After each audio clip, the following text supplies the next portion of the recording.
पिछले क्लास में चर्चा किए और भी बहुत सारे प्रमाण शास्त्रों से, चैतन्य चरितमृत से और चैतन्य भागवत से, श्रीमद् भागवत से हमने देखे किस प्रकार से वैष्णव अपराध का कोई निस्तार नहीं है। अगर वैष्णव अपराध करते हैं तो जन्म जन्मांतर तक हमारा मीन्स कल्याण नहीं हो सकती है। हम भले ही कितना भी जप तप दान कर दिया कर दे, फिर भी अगर हम वैष्णव अपराध करते हैं तो हमारा कल्याण कभी नहीं हो सकता। विचार करें, हमको ये भक्ति देवी हमारे हृदय में आके कब बैठी? एक बार सोचिए, भक्ति देवी हमारे हृदय में आके कब विराजमान हुई? जब हम कोई वैष्णव को साथ में प्रेम व्यवहार किए, कोई वैष्णव के प्रति हमारा श्रद्धा हुआ, उनका वाणी में श्रद्धा हुआ, उनके प्रति हमारा एक सुंदर व्यवहार रहा, तो भक्ति देवी बड़े प्रसन्न हो गई। देखो संतों को, साधुओं को बड़ा, भक्तों को बड़ा प्रेम करता है ये व्यक्ति। चलो मैं इसके हृदय में बैठ जाती हूँ। तो भक्ति देवी आ गई हमारे हृदय में। हम जब जब वैष्णवों को मीन्स गुणगान करते हैं, वैष्णव का सेवा करते हैं, वैष्णव का आदर देते हैं, तब तब भक्ति देवी नाचती है खड़े होके, आके बैठी तो है। जब हम वैष्णवों को सम्मान देते हैं, भक्ति देवी खड़े हो जाती है, हरि बोल करके नाचती है, हरि हरि देखो ये वैष्णव को कितना प्रशंसा कर रहा है। भक्ति देवी बड़े प्रसन्न होती है। हम जब जब वैष्णव को निंदा करते हैं, तब तब भक्ति देवी रोती है बैठ के। मैं भक्ति देवी, मैं महारानी हूँ। भक्ति देवी महारानी है, हमारे हृदय में आके विराजमान हो गए। बोलती मैं महारानी हूँ, इनके हृदय में बैठा हूँ, मुझे भूल जाके देखो वैष्णव का निंदा कर रहा है। ये भूल गया कि मैं इनके हृदय में आके कब भी बैठी, जब ये वैष्णवों के साथ अच्छा व्यवहार किया था तब बैठी थी। अब इस प्रकार रोती है। बहुत ज्यादा कष्ट जब होता है, कोई अगर घर में ना बहुत झगड़ा होगा, बहुत रोएगी, मान लो पति पत्नी का झगड़ा है, पत्नी बहुत रोएगी रहेगी, कब तक सहन करेगी? एकदम असहनीय जब हो जाएगी, पत्नी क्या करेगी? चली जाएगी छोड़ के घर। है होती नहीं होती है? कोई भी हो, घर में कोई भी बहुत ज्यादा दुखी होता है तो घर छोड़ के जाता है नहीं जाता है? चला जाता है कि नहीं? तो वैसे ही भक्ति देवी रोती है जब हम वैष्णव को निंदा करते हैं, वैष्णवों का अपमान करते हैं, तो भक्ति देवी रोती है, बहुत रोती है, अकेले में बहुत रोती है और भगवान से प्रार्थना करती है, प्रभु ये इसको सद्बुद्धि दीजिए, कब समझ पाएगा ये वैष्णव के बारे में? अरे ये वैष्णव की कृपा से मैं इनके हृदय में आके बैठी हुई हूँ और अब भी वैष्णव का निंदा करता है। रोती है, जब एकदम असहनीय स्थिति आ जाती है, हद हो जाता है जब, तो क्या करती है भक्ति देवी? छोड़ के चली जाती है, छोड़ के इसके लिए तो आप सोचेंगे ठीक है ना, हम हद करेंगे तब जाएगी ना, थोड़ा बहुत से कर लेंगे तो भक्ति देवी तो रहेगी ना, जाएगी नहीं। अरे रोती बहुत, भक्ति देवी रोएगी मीन्स हमारा भक्ति डबाडोल है। और क्या है, भक्ति देवी रोती मीन्स क्या क्या अर्थ है? ना नाम जप हो पाएगी, ना मन मन नहीं लगता है। हम लोग का क्यों मन नहीं लगते? नाम जप में हो, सेवा में हो, इसमें नहीं नाम मन लगता है, इसका मतलब ये ना कि भक्ति देवी दुखी है हमसे, हमारा व्यवहार से, हमारा मन नहीं लगता। भक्ति प्रसन्न है भक्ति देवी, तो इसका मतलब हमको सब में रुचि आ जाएगी, सब में रुचि आ जाएगी। और कथा सुनने को इच्छा होगा, और नाम जपने को इच्छा होगा, और सेवा करने को इच्छा होगा, जब तब सोच जाओ भक्ति देवी बहुत प्रसन्न है हमारे हृदय में। अजामिल ने खूब पाप किया। क्या बोलते हैं, रिकॉर्ड तोड़ पाप। क्या है? रिकॉर्ड तोड़ पाप किया है अजामिल ने। हद कर दिया अजामिल ने, इतना पाप कर दिया। तो आचार्य लोग कहते हैं उनको कैसे वैष्णव का दर्शन हो गई जी? हाँ जी, मृत्यु के समय पर उनको आके चार भगवान के दूत आके उनको बचा लिए, मृत्यु के पास से बचा लिए, यमदूतों से बचा लिए।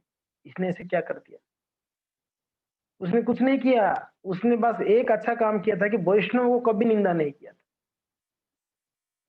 एक्चुअली उनको अवसर ही नहीं मिला है निंदा करने का। वैष्णव को निंदा अपमान करने का अवसर प्राप्त नहीं हुआ था उसको। एक अवसर मिला था, खुद ही घर पे नहीं था। लोमस ऋषि आए थे, आपको स्मरण होगा, लोमस ऋषि आए थे उनके घर पे, जो नाम दिया था उनका बेटा का। लोमस ऋषि के साथ और भी कुछ संत थे, उनके गांव में आए थे। तो उस समय ईद खुद ही नहीं था पंडित जी। अजामिल पंडित घर पे ही नहीं था, पत्नी को मिलके चले गए थे लोग, बच्चे को नाम दे दिया, इसका नाम नारायण रख दिया जाए। और लड़का भी कुछ कम समय का था, 2-4 महीने का होगा। अजामिल का छोटा बेटा, 10वां वाला, 10 पुत्र थे ना उसका। तो अजामिल ने सारा पाप किया रिकॉर्ड तोड़, मगर बस ये नहीं किया कि कभी वैष्णव का एकदम वही स्थिति किनका जगाई माधाई। जगाई माधाई भी खूब पाप किया, अरे दिन रात तो मताल रहते थे पी के लोटपोट, मगर उन लोगों ने कभी वैष्णव के प्रति कभी नहीं अपराध किया। आप देखिए, तो इसको बार बार श्रवण करके जब हम हृदयंगम करेंगे, श्रवण करके हृदयंगम करनी है, सिर्फ श्रवण करने से तो क्या हो, हृदयंगम करेंगे तब जाके हम वैष्णव के प्रति, हो सकता है कि थोड़ा सा हमारा बुद्धि ठिकाने में लग जाए तो वैष्णव के प्रति हम श्रद्धा प्रेम बढ़ा पाएंगे, नहीं तो फिर हम छोटे छोटे चीजों में वैष्णव का निंदा करने लगे, और उसका फल खतरनाक हमने पढ़ लिया। मध्य पैरो सभा श्रेष्ठ, सन्यासी के सभा से बेवड़ों का सभा श्रेष्ठ है, पीने वाले का, दारू पीने वाले का सभा श्रेष्ठ है, अगर वो सभा में सन्यासी की सेवा में वैष्णव अपराध वैष्णव निंदा होती है तो लास्ट टाइम चर्चा की।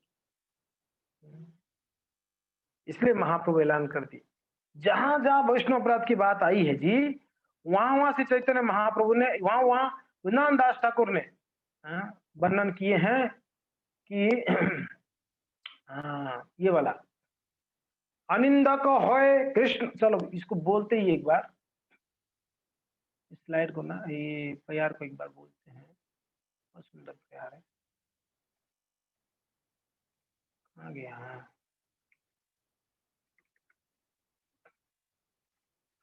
अनिंदक होए सक्रु कृष्ण बले, अनिंदक होए कृष्ण कृष्ण बोले, सत्य सत्य मोहित रे उधारी बहेले, सत्य सत्य मोहित रे उधारी बहेले। महाप्रभु क्या बोल रहे हैं, उद्धव भाव करी, महाप्रभु दोनों भाव ऊपर करके बोल रहे हैं, अगर जो अनिंदक होकर बिना निंदा किए अगर जो कृष्ण कृष्ण बोलता है, कृष्ण नाम लेता है, सत्य सत्य मैं प्रतिज्ञा लेता हूं उसको मैं उद्धार कर लूंगा, उसका कल्याण मैं कर सकता हूं। मगर अगर वैष्णव निंदता है तब तो उसका कल्याण ना हो पाए। बहुत तकलीफ। एक मैं सुन रहा था, एक महात्मा थे बंगाल में, अपने मायापुर में, तो आश्रम में झाड़ू पड़ा हुआ था, तो हल्दर महाराज जी बोल रहे थे कि वो एक वैष्णव आया ब्रह्मचारी, वो झाड़ू को रास्ते में था तो वो पैर से हटा दिया झाड़ू को, और तुरंत महाराज जी एकदम नाराज हो, क्या कर रहे हो, पैर से क्यों हटा रहे हो झाड़ू को? बोले महाराज झाड़ू ही तो है। बोले कि झाड़ू ही है? अरे उसने कई सालों से वैष्णव का चरण रज को सर पे धारण करके ये झाड़ू धारण करता है, तो उसको लात मार रहा है, दुर्बुद्धि कहीं का। महाराज जी नाराज हो गए, बोले कि कम से कम तो झाड़ू होता तो अच्छा होता, वो तो कम कुछ तो वैष्णव का सेवा कर पा रहे हो, झाड़ू क्या करता है तू? मीन्स आप कॉन्शियसनेस देख सकते हैं आप, एक झाड़ू है, उसको जब लात मारे तो वो बोल रहे हो महात्मा जी, अरे झाड़ू वैष्णव का चरण, अभी झाड़ू मारते हैं घर पे तो वैष्णव जहाँ रहते हैं मंदिर में झाड़ू मारा जाता है, तो चरण रज झाड़ू का लगता नहीं लगता है? बोलते झाड़ू वैष्णव का चरण रज माथे पे धारण करता है, 24 आवर्स रहता है उसके माथे पे, कभी झड़ता ही नहीं है, और कभी निकल ले तब तक वापस धारण कर लेता है। झाड़ू दिन में कितने बार हम मारते हैं, जितने बार मंदिर में झाड़ू मारा उतने बार वो झाड़ू चरणों भक्तों का चरण रज धारण करता है सर पे। अब देखो कॉन्शियसनेस संत का, और आप उनको लात मार रहे हैं, प्रणाम करो, झाड़ू को प्रणाम किए वो, प्रभु जी क्षमा कर दीजिए गलती। अब देखो कितने महान होंगे वैष्णव, हमने लास्ट टाइम ये चर्चा की है ना, वापस पढ़ते उसको, मुझे बहुत अच्छा लगा। हाँ एक मिनट रुकिए, बहुत सुंदर, कहाँ गया वाला,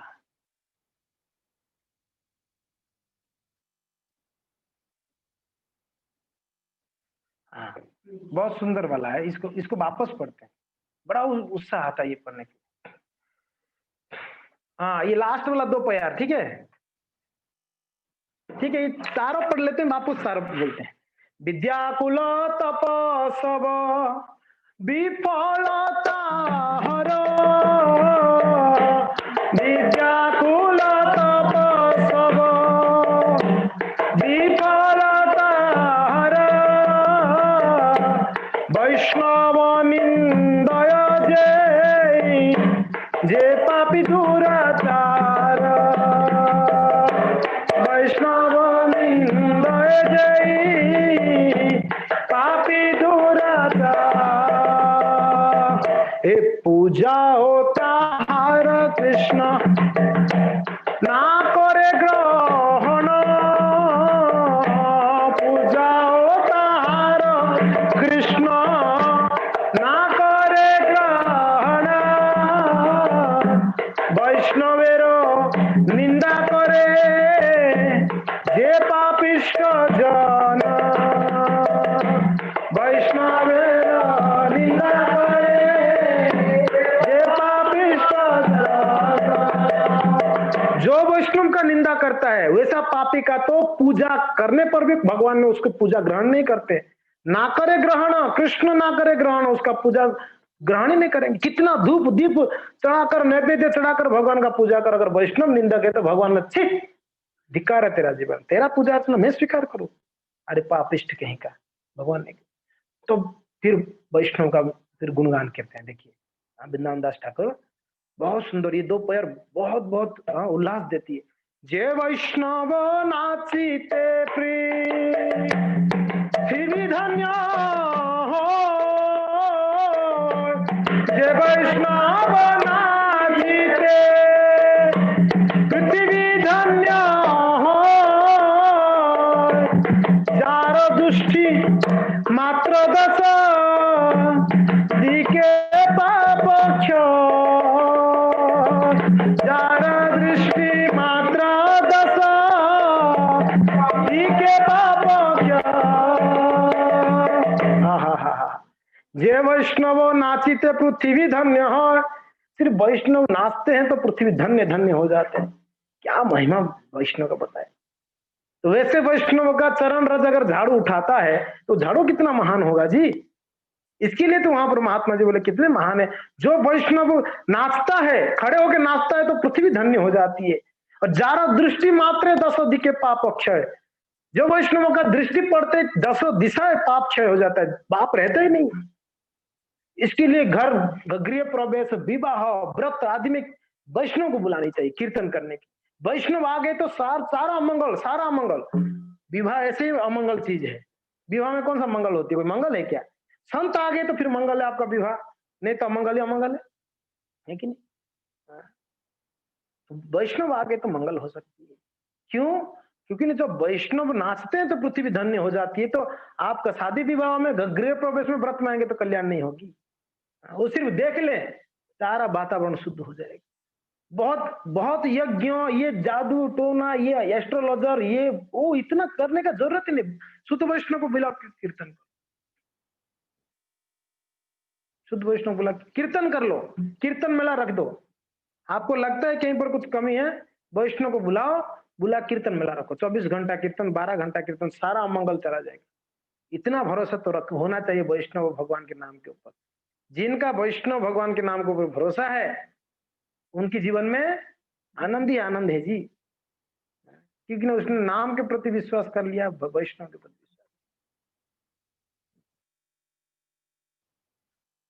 हम दूसरा कार्य में अगर हम विश्वास करते हैं, यानी हमको हरिनाम में अभी तक विश्वास नहीं, अभी तक हमारा वैष्णव में विश्वास नहीं, इसलिए हम ये वो क्या क्या करते रहते हैं, कर्मकांडी चीजें,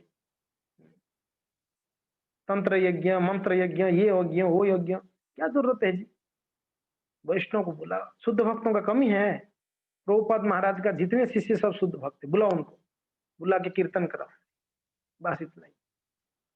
संतों को बुला कीर्तन कर लो।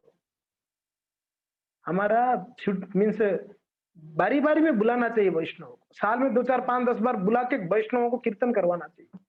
घर में हो, मंदिर में हो, कहीं पर भी ऑफिस में हो, तब तब नहीं, सारा झगड़ा टंडा सब खत्म हो जाएगी, मैं सच बोलता हूँ। बस कीर्तन करो मिलकर, हो गया काम। ना भरोसा रखो, जो वैष्णव होना चाहे पृथ्वी ते धन्य है, जरा दुष्टि मात्र दस दिखे पापक्ष है। फिर आगे क्या कह रहे हैं? जे वैष्णव जे वैष्णव जन बाहु तुलिया नाचिते, जे वैष्णव जन बाहु तुलिया नाचिते, स्वर्गे सकल विघ्न भूते भालो माते, स्वर्गे सकल विघ्न भूते भालो माते। जे वैष्णव जन बाहु तुलिया नाचिया नाचिते, जो वैष्णव नाचते समय अगर दोनों हाथ ऊपर गलती से कर लिया, मान लो हाथ उठा के गाया, तो क्या हो जाएगा? स्वर्गर सकल विघ्न घुचे भाल मते, बढ़िया से सारा जितना स्वर्ग का विघ्न है, देवरा जितना अगर टेंशन में रहेगा, कोई परेशानी उसका, यहां पर वैष्णव हाथ उठाएगा, वहां उसका विघ्न निकल गया। आहा, अब बोलते बहुत ज्यादा नहीं हो गया क्या? कुछ ज्यादा ही प्रशंसा नहीं कर दिए वैष्णवों का यहाँ पर? अरे बाबा ये ज्यादा नहीं है, वृंदावन दास ठाकुर कोई मूर्ख व्यक्ति थोड़ी थे। हाँ? ये प्रमाण है जी, शास्त्र प्रमाण है, शास्त्र प्रमाण। बताओ, इतने महान वैष्णव होते हैं, उनके प्रति हम लोग उनके बारे में अगर उल्टा पुल्टा सोचे बोले, तो बस बताओ हम लोग का स्थिति, भगवान हमको ये करेंगे, प्रसन्न होंगे? ना जी, ना। इसके लिए बढ़िया से समझ जाना चाहिए कि वैष्णव निंदा तो, जो भजन नहीं होगा कोई बात नहीं, भजन नहीं कर पाऊंगा कोई दिक्कत नहीं, वैष्णव का निंदा नहीं कर, वैष्णव का चर्चा करूंगा ही नहीं। चर्चा करनी तो करो वैष्णव के बारे में, बढ़िया बढ़िया गुण। अरे क्या माता जी, क्या कुकिंग करती, क्या वैष्णव है, कितना सरलता है, कितना वैष्णवता है, कितना सदाचारी है। अच्छा गुणों को कितना चर्चा कर सकते हो, निकाल निकाल के चर्चा। मगर प्रॉब्लम भी वही है कि अच्छा गुण देख ही नहीं पाते। अब बोल दो 10 अच्छा गुण बोलो तो 10 तो गिनने में ही नानी मर जाए। 10 गुण है क्या इनके अंदर? है ही नहीं, गिन के कहा निकालूंगा 10 गुण? अब उनको बोल दो कि निकाल दो 100 अवगुण, 100 क्या 300 अवगुण निकाल के बता देंगे। ये हम लोग का स्थिति। तो देखो वैष्णव बहुत महान, तो इसलिए इसको समझना चाहिए। हमने पिछले क्लास में चर्चा कर रहे थे, जब माता सती यज्ञ स्थल पे, यह चर्चा हो गया था नहीं, माता सती जब यज्ञ स्थल में आई तो वहां पर भगवान महादेव जी का कोई स्थान नहीं था। सती को तो इतना दुख लगा, रे इतना बड़ा अपमान, मेरे पति है करके नहीं है। कभी कभी कहते हैं ना, हाँ वो आपकी पत्नी है इसके लिए आप ज्यादा उनका गुणगान करते हैं। पत्नी नहीं, पति नहीं है। वैष्णव में पति पत्नी नहीं आते हैं जी। वैष्णव वैष्णव होते हैं, वो भाई हो, माँ हो, बहन हो, या कोई भी पराया क्यों ना हो, सब अपने ही है। वैष्णव समाज में पराया भी अपना है और बाहर की दुनिया में अपना भी पराया। ये सत्य बात है जी। जब वैष्णव हो जाते हैं तो सब अपने हो जाते हैं, और अवैष्णव समाज में अपने लोगों को पराया कर देते हैं लोग। तो सत्य को इतना, अरे महादेव, देवों की देव महादेव, वैष्णवानम यथा शंभु, उनको इतना बड़ा अपमान हो गई। अरे स्थान नहीं देना भी अपमान है ना। हमने पढ़ा था ना, वैष्णवों को स्वागत नहीं करना भी एक प्रकार का अपराध है। तो यहाँ पर उनको एक तो बुलाया नहीं आपने, दूसरा बुलाया नहीं, कम से कम उनका आसन तो होना चाहिए, खाली तो होना ठीक है, कम से कम आसन ही नहीं रखा है महादेव के लिए। तो इतना बड़ा अपराध किया, इतना बड़ा निंदा मेरे पति का सहन नहीं हुआ, वैष्णव अपराध। तब माता सती बोलती कि आहा, ये यहाँ तो 3 कार्य उनको उन्होंने एक श्लोक में बोलती हैं। यहाँ पर तो इसका जीवा खींच लिया जाए जो निंदा करता है, जो अपमान करता है, यानी उचित दंड देनी चाहिए उसको। नहीं है तो क्या करना चाहिए उस जगह पे? पहले तो इस जगह छोड़ के चले जाओ। आप अगर कुछ नहीं कर सकते तो उसको उचित दंड दो। दंड देने के बाद खुद भी प्राण त्याग दो, खुद भी प्राण त्याग दो। तो माता सती ने वहां पर, अब पिताजी तो क्या कर पाएगी, 2 तमाचा खींच के थोड़ी मार पाएगी। और कोई होता, छोटा कोई होता, 2 तमाचा खींच के बजा भी देती। वो है तो पिताजी है। बोले कि पिताजी को थोड़ा बुरा भला बोल दी, बोले ऐसे पति का, छी धिक्कार है मेरा जीवन। वो खुद को इतना कोस रही थी, मेरा मैं कितना दुर्भाग्यशाली हूँ कि आपकी कोख से मेरा जन्म हुआ, आप मेरे पिताजी। शर्म आती है मुझे बोलने के लिए आप मेरे पिता। ओहो! आपने शिव के प्रति ऐसे अशुभ कार्य किए, निंदा की है, उनको स्वागत नहीं किया। हाय, हाय, हाय! करेगी तो क्या कर पाएगी? कुछ नहीं कर पाएगी, पिता है सामने। तो क्या की है, वहीं पर अपना अग्नि में अग्नि प्रवेश हो गई ना। इस अग्नि अपने शरीर में ही अग्नि प्रकट करवा के शरीर छाड़ दी, सती ने प्राण त्याग दी। और ये खबर जब महादेव को पता चला, महादेव का क्रोध। फिर वीरभद्र प्रकट होके आए, बड़ा तेजमा। वीरभद्र ने सबको काट फूट के वहां पर सबको समाप्त कर दिए। और यहाँ पर दक्ष प्रजापति को भी जय सिया राम, जा काट डाले उसको, गला काट। तब जब रियलाइज हुआ दक्ष प्रजापति को, महादेव जी शांत हुए, महादेव जी फिर आशीर्वाद दिए उनको, फिर कोई सबको अलग अलग सर दिया गया, तो उनको दक्ष को बकरा का सर। देखो, पहला वैष्णव अपराध का पहला फल क्या मिला? गर्दन कटा दक्ष का। दूसरा फल क्या मिला? उसको संपूर्ण अच्छा शरीर नहीं मिला, बकरे का सर लगा उसको। देख लो, इतना ही नहीं है, अब इतने में खत्म नहीं हुआ, इसने माफी भी मांगा, मगर महादेव ऐसे माफ कर दिए, चलो ठीक है कोई बात नहीं। मगर उसने जो अपराध किया था ना, वो भगवान ने उनको ऊपर नाराज थे। उसने कितना मनवंतर तक इसमें बताया गया है, मैंने आपको लास्ट टाइम बताया था ना। हाँ, कितना मनवंतर यहाँ वर्णन आता है। 5 मनवंतर तक, 5 मनवंतर तक उन्होंने कष्ट भोगा। और आगे जाकर उन, देखो ये कौन थे? दक्ष कौन थे? ब्रह्मपुत्र थे, ब्रह्मा जी के पुत्र थे ना, ब्राह्मण थे जी, ब्राह्मण थे। और उनका कार्य ऐसे हुआ वैष्णव अपराध के कारण, आगे जाके उन्होंने प्रचेताओं के गर्भ से उनके पुत्र बने, प्रचेताओं की पत्नी के गर्भ से प्रकट हुए, क्षत्रियों के गर्भ से। ब्राह्मण का तो फिर पतन हो गई ना, ब्राह्मण ब्राह्मण होता तो चलो ठीक है, ब्राह्मण क्षत्रिय हो गया, मीन्स पतन हुई उनका, पतन हुआ। किनका पुत्र हुए वो लोगों ने? प्रचेताओं का पुत्र हुआ उन्होंने, दक्ष प्रजापति। उस समय फिर ब्रह्मा जी का आदेश से उन्होंने प्रजा उत्पन्न किया, है कि नहीं? अभी देखो, उन कष्ट हमको मैं बोला ना, हमने चर्चा के प्रारंभ में ही बोले थे, अगर हमको शारीरिक कष्ट भी आता है तो उसका कारण क्या है? वैष्णव अपराध। मानसिक कष्ट भी आता है तो समझ जाओ कहीं ना कहीं वैष्णव। भक्त का जीवन जब भगवान के शरण में हम आ गए, तो हमको क्या कष्ट होना चाहिए? नहीं होनी चाहिए ना, मानसिक ना शारीरिक। हो रहा है मीन्स सोचो कहीं ना कहीं गड़बड़ कर रहे हैं हम लोग। और क्या गड़बड़ कर सकते हैं? या तो अब भगवान के प्रति अपराध, या तो वैष्णव के प्रति अपराध। भगवान के प्रति अपराध हुआ होगा तो भगवान तो माफ कर ही देते, नाम जपते रहते, चलो 16 जपते हैं, छोड़ दो यार, जाने दो। वैष्णव अपराध तो माफ नहीं करते, उसका फल क्या मिल जाता है हमको? दुख मिलती है, शारीरिक दुख, शारीरिक क्लेश। तो अभी दक्ष प्रजापति 5 मनवंतर तक कष्ट पाए। जब उनका जन्म हुए वापस दक्ष, उनको ब्रह्मा जी ने बोला चलो आप प्रजा उत्पन्न करो, तो 10,000 पुत्रों को, आप विचार करिए, वही दक्ष वापस प्रकट हुए क्षत्रिय के रूप में, 10,000 पुत्र संतान उत्पन्न किए, 10,000 बेटे। अरे एक चुटकी में नारद जी सबको छू मंत्र कर दी। नारद जी को मिल गई, लोग बोले कि जाओ थोड़ा तप जप करके आओ, विवाह आदि गृहस्थ आश्रम में जाओगे तो विवाह करना, थोड़ा तपस्या कर लो।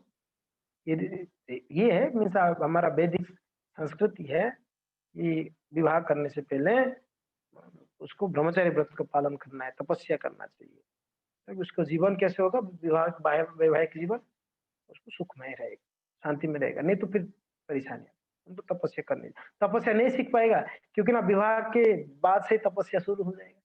तपस्या है कि नहीं? विवाह के बाद दिखाएगा तपस्या, मजा ही मजा है विवाह के बाद।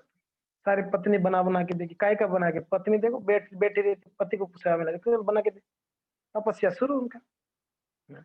ये तो भक्तों के लिए नहीं, मैं बोल रहा हूँ कर्मी लोगों के लिए। तपस्या तो खूब तपस्या होती है भाई संसार में। तो और कितना तपस्या है, फैमिली मेंटेन करना आसान है? जो करते हैं उनको पूछ लो आप लोग। हाँ जी, आसान है क्या? माताओं को तो मजा है, क्या है सब बना बना के है, पति तो मैं कमा के देता है, हम तो मजे में। वही कमाने वालों को पूछ लो कितना परेशान, बहुत बहुत परेशानियां जी, बहुत चैलेंजिंग है जीवन में। तो जो भी है, कहने का तात्पर्य वो बोले कि आप जाओ तपस्या करके आओ कुछ समय। और बीच में नारद जी मिल गए। नारद जी बात बोले कि एक साथ में 10,000। हाय हाय, यूथ प्रीचिंग यही कर लो। कॉलेज वॉलेज में जाने का जरूरत नहीं, यूनिवर्सिटी ढूंढने का जरूरत नहीं, यूथ प्रीचिंग तो बढ़िया। 10,000 यूथ मिल रहे हैं सामने तो क्या है। बिग बिग यूथ फेस्टिवल वहीं कर दिए तट पर। हाँ। तो बोले चलो भाई, वहीं पर ज्यादा कुछ प्रवचनबाजी थोड़ी ना किए। 10 प्रश्न पूछ के निकल गए वहां से। कितना? नहीं नहीं, उन लोग को पूछे ना 10 प्रश्न, 1,000 लोगों को, कि इनको पूछे थे? हाँ, इनको ही पूछे थे, सॉरी सॉरी, हाँ। ये 10,000 लोगों को ना 10 प्रश्न पूछा नारद जी ने। मिले, कहाँ जा रहे हो भाई? हम तपस्या करने जा रहे हैं। बोले अच्छा, कहाँ से आए? हम दक्ष के पुत्र। अच्छा अच्छा अच्छा। 10 प्रश्न किए, भागवत में बड़ा सुंदर वर्णन है 10 प्रश्न का। 10 प्रश्न करके वहां से नारद जी नारायण करके निकल गए। ये लोग विचार कर रहे, 10,000 लोग मिलकर, ये 10,000 पुत्र। ये देखो, ये सब लोग एक साथ चलते थे, एक साथ बैठते थे, एक साथ पीते थे। ये लोग नहीं बोले कि महात्मा जी, एक एक प्रश्न को जब उनको उत्तर ढूंढने लगे, अरे यार हमको पिताजी तो फंसाने का चक्कर में है, विवाह कराएगा ये। अरे नहीं यार, फंसना नहीं है, ये बड़ा खतरनाक दुनिया में नहीं फंसना है। चलो सब लोग संत बन जाएंगे, ब्रह्मचारी बन गए सब, सन्यासी। आप सोचो कितना टेंशन होगा वो पिताजी को, जिसका 10-10 हजार एक साथ में चले जाएंगे। चलो उसमें से कम 5,000 निकल गया, 5,000 तो आए घर पे, फिर भी चलो यार 5,000 गए, 5,000 तो आए। 10 का 10,000 पूरा निकल गए। 4-5 भी घर पे आ जाते हैं रिटर्न, तो भी थोड़ा सा तो चलो भाई, कुछ कोई तो है प्रजा उत्पन्न करेगा, ये आगे जाके बढ़ जाएगा वंश। है ही नहीं कोई तो उनके। बहुत दुख मिला, कितना टेंशन हुआ होगा उनको, मानसिक क्लेश आप सोच नहीं सकते। आपके एक पुत्र को भेजो, ले जाओ ब्रह्मचारी बनने। भेजने के बाद दूर है, अगर उनको बना दिया जाए, अगर मंदिर वाले बना ले, उनको मंदिर में रख दे, एक रात रुक जाए मंदिर में, क्या हो गया तेरे को, मंदिर में क्यों रुका था तू आज, पागल हो गया, कितना क्या बोल देंगे उसको। तो हम टेंशन होती कि नहीं आती है? अरे 1 घंटा कहीं हमारा बेटा कोई नहीं दिखता है तो इतना टेंशन माता पिता को होता है। 10,000 बच्चे बिल्कुल गायब ही हो गए, दिखे ही नहीं पिताजी, दिखेंगे तब ना विवाह करेगा वो। बहुत परेशान हुए जी। वो ये सारा फल, मैं ये बताना चाह रहा हूँ, वैष्णव अपराध किए थे महादेव के चरणों में, वो अपराध का फल अब तक 5 मनवंतर तक मिल रहा है उनको। ये देखिए कष्ट नहीं गया उनका, फिनिश नहीं हुआ था। फिर बोला चलो कोई बात नहीं, ब्रह्मा जी को जाके कंप्लेन किए, ये देखो आपकी बेटा को समझाओ, ये क्या काम कर रहा है वो, मेरे 10,000 बच्चों को ब्रह्मचारी बना दिया। ब्रह्मा जी बोले टेंशन क्यों लेते हो, आपको इतना शक्ति दिया हूँ, प्रजापति, आप प्रजा उत्पन्न करते रहो ना। 10,000 के और 10,000 का क्या प्रॉब्लम है आपको, आप प्रजापति हो तो प्रजा उत्पन्न करो। बोले 10,000 नहीं है, 1,000 किया, 1,000 पुत्र वापस उत्पन्न किए। ये लोग को बोला कि जाना तपस्या करना, मगर ध्यान रखना, कोई तिलक कंठी माला दिखेगा उनसे कब्जे में निकल जाना, उनके सामने मत जाना, बदमाश लोग हैं। क्यों, पहले से पता था ना, नारद जी ने ऐसे काम कर दिया। तो बोला कि उनके उनके सामने नहीं आना है, रास्ता रास्ता चेंज करते ना रोड, उनके सामने अगर कोई ऐसे मत में मिल जाएंगे। लोग गए, दैव जोग में नारद जी इनको भी मिल गए। नारद जी को यहाँ पर बहुत ज्यादा टाइम नहीं लगा, पता चल गया ये भी दक्ष पुत्र है।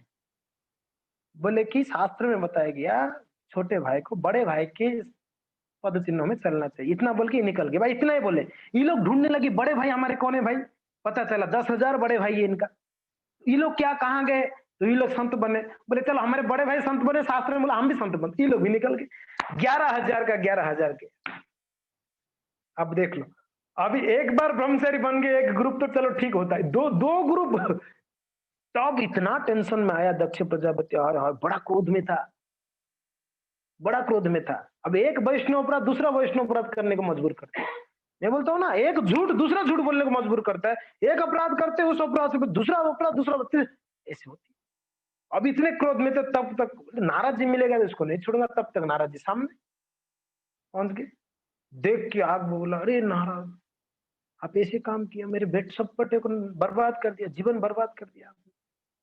हाय हाय हाय, जा तेरे को श्राप देता हूँ आपको कि एक जगह टिकोगे, टिकते हो, टिकोगे तब ना आप सबको ब्रह्मचर्य बना के फिरोगे, टिकोगे ही नहीं आप, कहीं टिकना ही नहीं आपको। श्राप दिए जी, दक्ष श्राप दे दिया, आप कहीं एक जगह टिकोगे नहीं ज्यादा समय। नारद जी बोले धन्यवाद, ये तो वरदान है मेरे लिए, ज्यादा समय टिकने का जरूरत ही क्या, मुझे इतना टाइम थोड़ी लगता है किसको ब्रह्मचर्य बनाने के लिए। मेरा प्रीचिंग तो जबरदस्त प्रीचिंग है। हाँ, वर्ल्ड का, दुनिया का सबसे बड़ा युद्ध प्रीचर कोई है तो नारद जी महाराज जी हैं। सबसे बड़ा युद्ध प्रीचर है। मुझे टाइम थोड़ी लगता है, ज्यादा समय वेस्ट भी नहीं होगा अभी तो बढ़िया है। जितना टाइम उतना टाइम काफी है मुझे। जो भी है कहने का तात्पर्य है कि उनको इतना समय तक उनको कष्ट मिला। तो नारद जी को श्राप मिला तो नारद जी महाराज खुश हो गए, चलो ये श्राप मेरा वरदान है। और प्रभुपाद महाराज जी एक पर्पट में बड़ा सुंदर बात कहते हैं, वो पर्पट में पढ़ के सुना लूंगा आपको। बहुत अच्छी बात कहते हैं, हरे कृष्णा कृष्ण कृष्ण हरे हरे, हरे राम राम राम हरे हरे, हरे कृष्णा कृष्ण कृष्ण हरे हरे, हरे राम राम राम। तो यहाँ पर बहुत सुंदर प्रभुपाद जी ने तात्पर्य लिखते हैं। क्या लिख रहे हैं प्रभुपाद जी? कहते हैं कोई इंग्लिश वाले पढ़िए तब ज्यादा अच्छा होगा, हमारा तो इंग्लिश बहुत ज्यादा अच्छा है इसलिए हम नहीं पढ़ेंगे। कौन पढ़ेंगे इंग्लिश जी आप में से बढ़िया से? हाँ, अरे कोई तो बोलो, हाँ बोलो, पढ़ोगे नहीं पढ़ोगे? कोई तो इंग्लिश पढ़ो। क्या नेहा माता जी पढ़ पाएंगे ना? हाँ पढ़िए चलिए।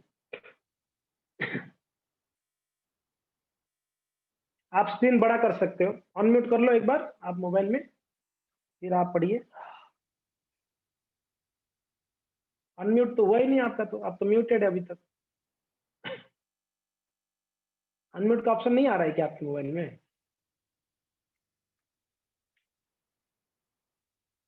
नहीं हो रही है? हो रही है? नहीं हो रहा है? चलो कोई बात नहीं। कौन पढ़ेगा? हरिलाल माता जी आप पढ़ेंगे क्या? हरिलाल माता जी आप हैं वहां पर, जी पढ़ेंगे? जी प्रभु जी हूँ हाँ। मैं, एक सेकंड प्रभु जी। हाँ जी। प्रभु जी हो गया अनुमोदन। जी जी माता जी अच्छा पढ़िए हो गए? चलो हाँ हाँ पढ़िए पढ़िए। पढ़िए। लक्ष्य इधर इसको बड़ा कर दे स्क्रीन को। हाँ बस आप हाथ से बड़ा कर सकते हाँ जी। Third part. Because Prajapati Daksh was a Grahameda who wanted to remain in household life. He thought that if Nad Muni could not remain in one place but had to travel all over the world, that would be a great punishment for him. Actually, however, such a punishment is a boon for a preacher. A preacher is known as परिव्राजकाचार्य। परिव्राजाचार्य, परिव्राजकाचार्य। परिव्रजक आचार्य, an acharya or teacher who always travels for the benefit of human society. Okay, तो प्रजापति यहाँ पर कहते हैं Shri Prabhupada Maharaj, because Prajapati Daksha was a गृहमेधी, दो प्रकार, गृहस्थ और गृहमेधी, यानी वो उनको भगवान के अंदर नहीं था, उनको भोग विलास के अंदर था। Who wanted to remain in household life. He thought that if Narad Muni could not remain in one place but had to travel all over the world, that would be a great punishment for him. If महात्मा एक जगह पे रहेंगे तो इनके लिए means हमारे लिए खतरा है, हमारे जैसे गृह मदियों को। क्यों? ये सबको तो संत बनाने लगेगा, हमारे घर कैसे चलेगा?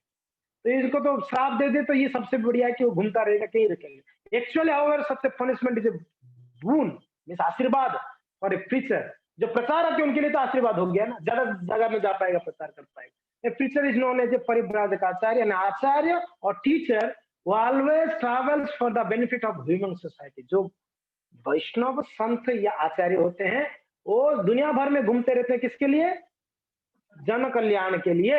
Prajapati Daksha caused Narad Muni by saying that although he had the facility to travel all over the universe, Narad मुनि का तो ये मीन्स ये था कि उनको वरदान था कि वो दुनिया में कहीं भी कभी भी जा सकते हैं। He would never be able to stay in one place. In the परंपरा सिस्टम, प्रभुपाद क्या बोले देखिए, in the परंपरा system from Narad Muni, I have also been cursed. ऐसे मैं भी यही परंपरा में हूँ, नारद मुनि की परंपरा में, इसलिए मुझे भी बहुत श्रापे मिल रहे हैं, क्योंकि ना मैं भी लोगों का, बच्चों को ब्रह्मचारी सन्यासी बना रहे हो।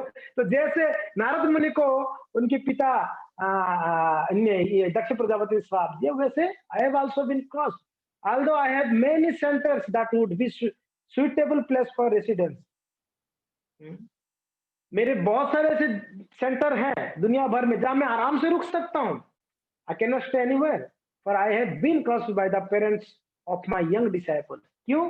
क्योंकि मुझे भी श्राप है कि मैं एक जगह कहीं रुक नहीं पाऊंगा, क्योंकि ना मेरे जो डिसाइपल्स है, मेरे जो शिष्य हैं, जवान शिष्य जिनको मैं सन्यासी ब्रह्मचारी बनाया, उनके माता पिता मुझे श्रापित किए हैं.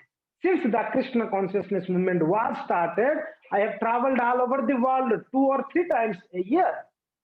साल में 2 या 3 बार मैं पूरा विश्व भ्रमण करता हूं जब से कृष्ण भावना आंदोलन का प्रचार करने के लिए इस्कॉन जब से स्थापना हुआ. And although I am provided comfortable places to stay wherever I go, मैं जहां भी जाता हूं मुझे रहने के लिए बहुत कंफर्टेबल स्थान दी जाती है. I can not stay anywhere for more than 3 days. मैं 3 दिन से ज्यादा रुक ही नहीं पाता हूं कहीं पर. अरे वीक ज्यादा से ज्यादा 1 हफ्ता तक. I do not mind this caused by the parents of my disciples, but now it is necessary that I stay in one place. तो ऊपर क्या बोल रहे हैं? मैं ज्यादा माइंड नहीं करता हूँ, मुझे श्राप दे रहे हैं सब लोग, मगर अभी मुझे एक जगह पे रुकना जरूरी है. क्यों? Why? Now it is necessary. मेरे लिए बहुत जरूरी है that I stay in one place to finish another task. This translation of Shrimad Bhagavatam. मुझे एक जगह में रुकूंगा तभी तो मैं भागवतम का. देखिए पोपा जी कितना सोचते थे, अभी मुझे कहीं रुकना है भागवत का ट्रांसलेट करो तो आगे जो भी पीढ़ी आएगा ये भागवत पढ़ के उद्धार हो जाएगा. If my young disciples, especially those who have taken sannyas, take charge of traveling all over the world, it may be possible for me to transfer the curse of the parents to these young creatures.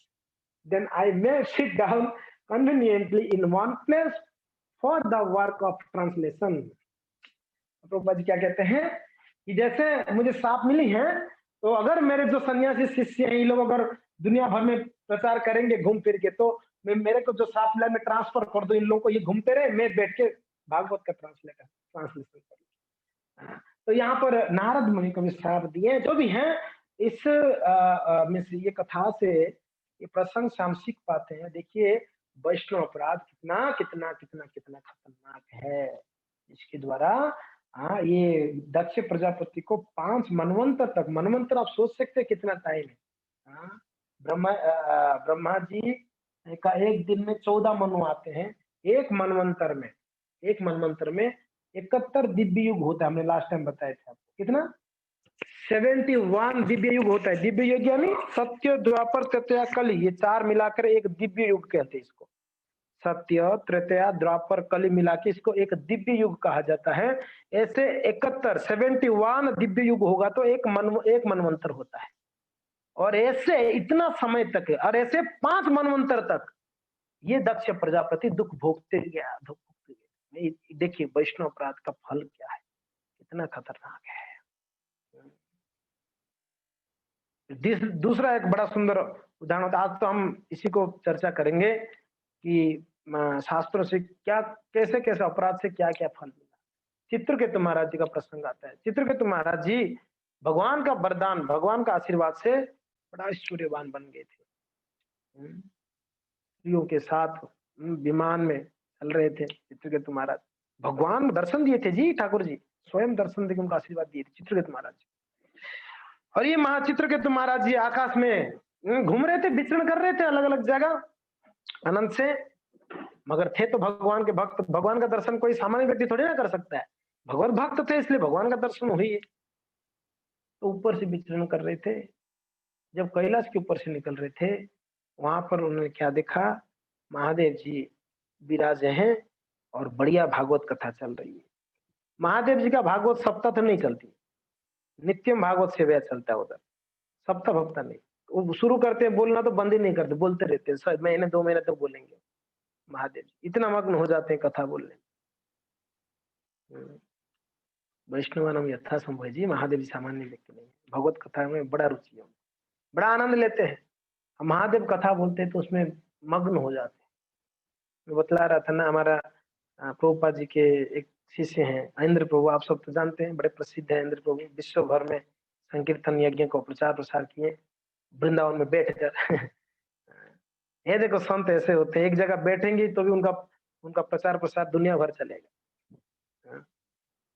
तो इंद्र प्रभु, हाँ, मैं क्या बोल रहा था, कहाँ पर था, हाँ? बोल क्या, इंद्र प्रभु का नाम क्यों आया? हाँ जी, मैं ये कह रहा था, जब महादेव जी जब बोलना शुरू करते तो रुकते नहीं, बोलते रहते, इतना डीप डीप में फिर कृष्ण कथा बोलने लगता है, बाहर चेतना खो जाता है। तो ये हमारा इंद्र प्रभु ऐसे थे। ये इनको भागवतम क्लास मिलता था 8 बजे, भागवतम क्लास वृंदावन में भागवतम क्लास चालू करते थे, 1-2 बजे 3 बजे तक खत्म कर नहीं करते, बैठ के बोलते रहते। वो इतना डीप चले जाते बोलने में, इतना डीप चले जाते, भूल जाते, बाहर का कॉन्शियस नहीं होता। इंद्र प्रभु पोपा डिसाइपल, बहुत सीनियर भक्त, सामने बैठने वाले भी संकोच करके उठ के जाए तो नाराज ना हो जाए महाराज। और ये खत 9, आप जानते हैं नॉर्मली 9 बजे ब्रह्मचारी प्रसाद हो जाती है। आप देखे होंगे सुबह भागवतम क्लास में भी 9 बजे हम लोग है कब बंद करेंगे, अब प्रसाद का टाइम हो चुका है, टाइम हो गया, टाइम हो गया, अभी प्रश्न उत्तर नहीं किया जाएगा, हाँ? ऐसे होती है। तो वहां ऐसे होता था। तो वो जब उनको बाहर कॉन्शियस आता तब तक तो 5 घंटा निकल गया होता, रियली, हाँ रियली। बाद में तो इंद्र प्रभु ही जाके मैनेजमेंट, टेंपल मैनेजमेंट को बोले कि मुझे क्लास मत दिया करो आप लोग, और मेरा शुद्ध बुद्ध नहीं रहता है और मैं बोलता रहता हूँ और भक्तों को परेशानी होती है। तुमने अभी उनको ऐसे तो ठीक है प्रभु जी, मत दो आज से, ऐसे थोड़ी ना बोलेंगे। और क्लास भी उनके क्लास का भी देख, आपने सुना, कौन कौन सुना इंद्र प्रभु का क्लास, कोई सुने आप लोगों ने? कभी सुन लेना, सारा दिमाग आउट हो जाएगा आप लोग सुनोगे तो, पूरा दिमाग ये कर देंगे। वेरी वेरी मीन्स पोषण वाला क्लास है प्रभु जी का, पोषण इतना डीप एकदम। ये बोलते हैं, एक लेक्चर मैंने सुना था प्रभु जी का, इंद्र प्रभु का, आर यू सीरियस और व्हाट, लेक्चर का टाइटल क्या था, आर यू सीरियस और व्हाट, आप गंभीर है या क्या कर रहे हैं, मजाक है। उनका क्लास का ऐसे झाड़े उस क्लास में प्रभु जी ने, आहा, बहुत बहुत डीप क्लास। तो मैं ये कह रहा था कि ऐसे डीप चले जाते थे। फिर बाद में प्रभु जी क्लास देने जब बैठते थे, उस समय बोल देते थे, अगर मेरा लेट हो जाता है तो आप लोग जाके प्रसाद ले सकते हो, अब जिनको बैठना है बैठो, जिनको जाना है जाओ, जिनको खा के आके बैठना है बैठो, कोई दिक्कत नहीं, आप चिंता मत करना, पहले ही बोल देते थे। तो ऐसे महादेव जी कथा चल रहा था। इंद्र प्रभु फिर प्रभुपाद जी के डिसाइपल है। तो चित्रकेतु महाराज जी बाई मीन्स ऊपर से निकल रहे थे, उनका नाम, और सुनने श्रोता कौन थे वहां पर, ये चित्रकेतु का भी गुरु वहां बैठे हुए थे, नारद जी, अंगिरा, हाँ विश्वामित्र, जो बड़े बड़े महर्षि, देवर्षि, हाँ सब लोग बैठे हुए थे, राजर्षि सभी बैठ के कथा सुन रहे थे, देवतागण, गंधर्व लोग भी बैठे हुए, बैठ के कथा चल रही थी और सब आनंद से सुन रहे थे। अभी देख लो चित्रकेतु महाराज जी का ये ऊपर से देख के कथा चल रही है, मगर हुआ क्या था बताए क्या, महादेव जी के गोद में पार्वती मैया बैठी हुई थी, कथा चल रहा है, पत्नी गोद में बैठी हुई है महादेव जी की, सब कथा सुन रहे, सामने बैठे बैठे कौन बोल रहे, बड़े बड़े देवर्षि, राजर्षि, हाँ गंधर्व, किन्नर, सारे मुनि ऋषियां सब बैठे हुए थे। महादेव जी का कथा है तो सबको व्हाट्सएप पहुंच गया था, महादेव जी का कथा चल रहा है भाई, सब पहुंच गए थे वहां। बहुत लोग इतना डर रहे थे, अरे व्हाट्सएप में तो सारा इन्फॉर्मेशन फेसबुक में चला जाएगा, ये हो जाएगा, तो अब इतना क्या आपका पास इन्फॉर्मेशन फेसबुक जाएगा तो आप बर्बाद हो जाओगे, इतना टेंशन में आ रहे थे लोग। जो भी है, तो चित्रकेतु महाराज जी ने देखा, अभी देखो वहीं से टोक दी यानी, लेकिन महादेव जी को बोले, प्रभु जी माता को गोद में लेके देख लो, माता को गोद में लेके बैठ के कथा, तो ये तो फैशन हो जाएगा ना आगे जाके, तो सारे कथा कर लोग अपनी गोद में बीवियों को बैठ के, महादेव जी ने किया है बीवी को लेके गोद में, तो कथा कर लोग, ये फैशन ना बना दे, इसलिए चित्रकेतु महाराज जी क्या बोल दिए, थोड़ा सा कमेंट कर दिए वहां पर, और सभा में सब सुन रहे थे चित्रकेतु का कमेंट। देखो जिनको भगवत, हमने पढ़ा है ना, अगर वैष्णव अपराध करता है तो उसको कृष्ण प्रेम तक मिल ही नहीं पाएगा, कृष्ण का कृपा मिलने के बावजूद भी कृष्ण प्रेम नहीं मिलती है। ये एक उदाहरण है जी, जिनको भगवान का कृपा था चित्रकेतु महाराज जी का, उन्होंने क्या कर दिया, सिर्फ एक कमेंट कर दिया कि महादेव होकर अपनी पत्नी को गोद में लेके कथा कर, ये कैसा आचरण है। और दूसरी बात है जी, महादेव तो वैष्णव हैं, वैष्णवान यथा संभव, उन्होंने कोई प्रतिक्रिया नहीं की, बिल्कुल भी ना, कोई रिएक्शन नहीं था। महादेव जी तो हंस रहे थे, मुस्कुरा रहे थे, आनंद में थे। आहा! और वैष्णव उस सभा में जो बैठे थे, अरे क्या कर रहा है ये? महादेव को कमेंट कर, अरे क्या कर, अभी क्या ये बड़ा पंडित हो गया? वहां सामने बैठने वाले मूर्ख है, उनके गुरु भी वहां बैठा हुआ था। चित्रकेतु महाराज अंगिरा थे ना, उनके गुरु कौन थे? अंगिरा जी, वो भी बैठे थे सामने, नारद जी बैठे थे। वशिष्ठ, विश्वामित्र, जितने बड़े बड़े ऋषि मुनि वहां बैठ के कथा सुन रहे थे, वो लोग तो कुछ भी नहीं बोले, वो तो बड़े प्रेम से सुन रहे थे। ये ऊपर से कमेंट्री की, ये लोग बोले क्या कर रहा है, महादेव को कमेंट कर रहे हैं। महादेव जी कुछ भी नहीं बोले तो ये लोग भी कुछ नहीं बोला, महादेव भी कुछ नहीं बोल रहे हैं, हम क्यों क्या कुछ बोलेंगे? वो सभा में कोई कुछ नहीं बोला, एक जन से सहन नहीं हुई। पत्नी से सहन होगी? पति का निंदा उनके सामने हो जाए, आजकल अगर हो जाए तो पत्नी तो मजा लेगी, और थोड़ा बोलेगा तो अच्छा रहेगा यार। मगर सती पार्वती थोड़ी ऐसी ना थी, पार्वती तो बड़ी दुखी हुई, अरे मेरे सामने मेरे पति की कमेंट करता है ये आया बड़ा कमेंट करने वाला। एक्चुअली हुआ क्या था, पति पत्नी कभी कभी बैठते हैं ना, अभी बताओ, अब महादेव जी बात कर रहे थे, तब तो कोई आके बोला, अगर बोल बैठ गया, होता है ना महात्मा लोग के सामने बैठ जाओ तो कथा शुरू, बस कृष्ण कथा चलो। वो ये थोड़ी ना कि वो डेट देखते हैं, फाइनल करते, कथा करते, कोई आके बैठ गए तो शुरू हो जाते हैं कथा बोलना, भगवत कथा। तो ऐसे शायद पार्वती जी गोद में बैठी हुई थी, तब तो कोई आके बैठा होगा तो महादेव जी शुरू कर दिए कथा बोलना। वो भूल ही गए पार्वती गोद में ही थी, अगर पता होता तो उनको नीचे बिठाते, क्या कर वो तो। और पार्वती भी क्यों उठे? उनके इससे उत्तम आसन कहाँ मिलेगा पार्वती मैया को? पति की गोद से उत्तम आसन कोई है पत्नी के लिए? वो तो उत्तम आसन में बैठी हुई है, तो वो भी वो तो मजा नहीं रहा, मैं बीच में बढ़िया आसन में बैठा हुआ है, और कथा में सबसे ज्यादा श्रवण मुझे होगा, क्योंकि ना एकदम गोद में बैठी हुई है, अच्छा कथा श्रवण हो पाएगी, उसके लिए उत्तम था। वो भी नहीं उठी मैया, महादेव को शुद्ध बुद्धि नहीं था कि वो बैठी है कोई। देख लो महादेव का स्तर, हम महादेव को बताइए, पत्नी गोद में बैठी, उनको पता ही नहीं कि पत्नी गोद में बैठी है, कथा में इतना मग्न हो जाते थे महादेव।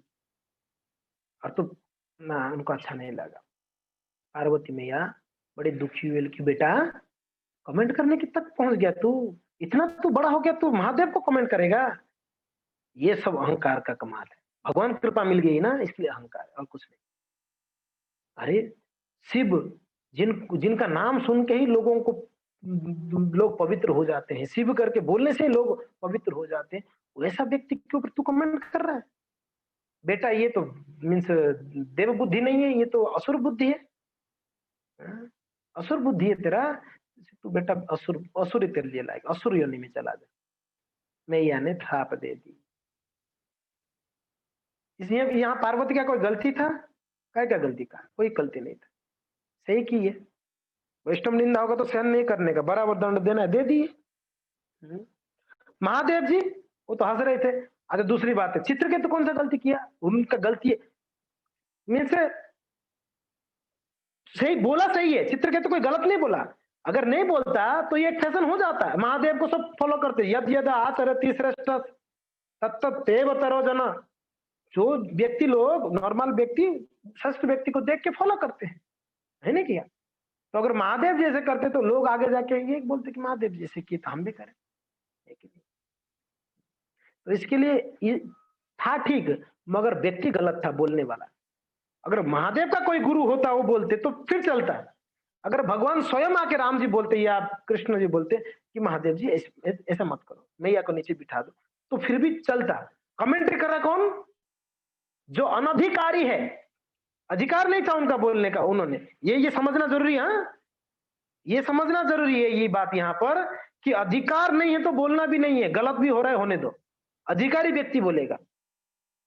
ये चीज को बहुत ध्यान से, इसीलिए तो परेशानी हो। क्या हो गया?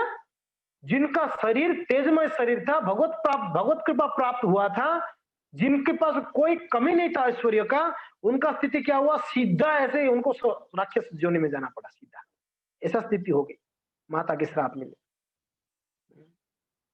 तो इसके लिए अधिकार विहीन कोई कमेंट नहीं करे, वो मंदिर हो, घर हो, द्वार हो, कहीं भी क्यों ना, आपका अधिकार नहीं, आपका सर्कल में जो अधिकार है वो आप बोल सकते हैं।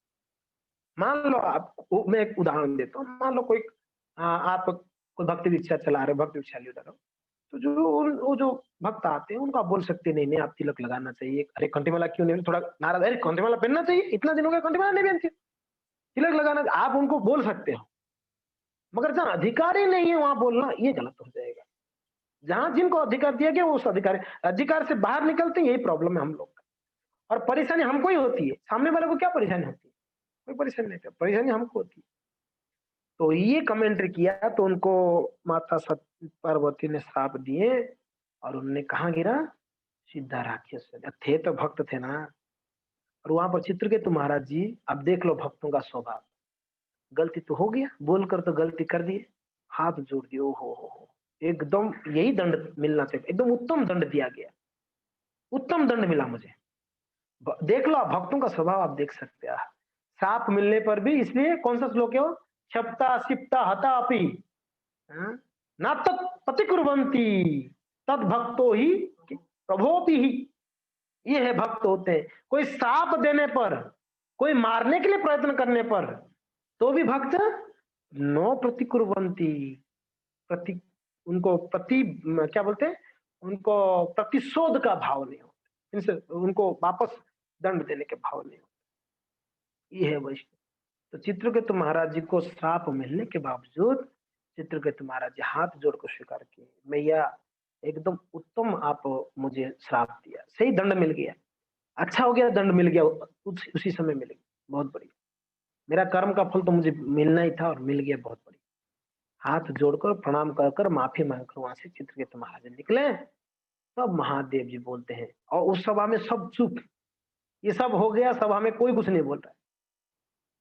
तब भगवान महादेव जी अपनी पत्नी को बोलते, देख लिए भक्तों का स्वभाव, देखा नहीं देखा आपने, चित्रकेतु कौन समझ रहे हो, भगवत कृपा प्राप्त है, वो चाहता था ना आपको उल्टा श्राप दे सकता था, ऐसा मत समझो कि उसके पास शक्ति नहीं था, वो बिल्कुल सामर्थ्य था उसके पास कि वो आपको श्राप दे सकता था, मगर ये ही तो भक्तों का स्वभाव है, चुपचाप स्वीकार करके चला गया।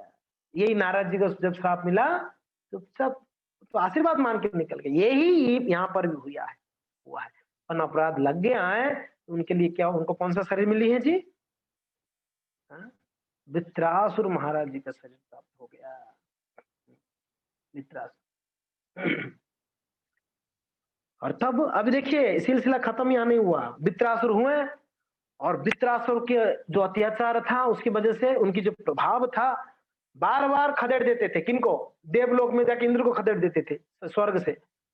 इंद्र का पोस्ट बिल्कुल डगमगाया हुआ रहता है, कोई भी आपको उसको दो तमाचा लगा के निकल जा, कोई दम।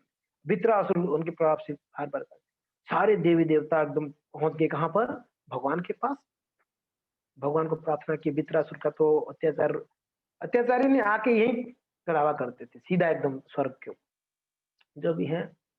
हाँ, प्रार्थना की तो भगवान ही आइडिया दिए, वित्रासुर को वध करना है, एक ही उपाय है, दधीचि मुनि का अगर हड्डी से वज्र बनाओगे तो उससे मरेगा वो।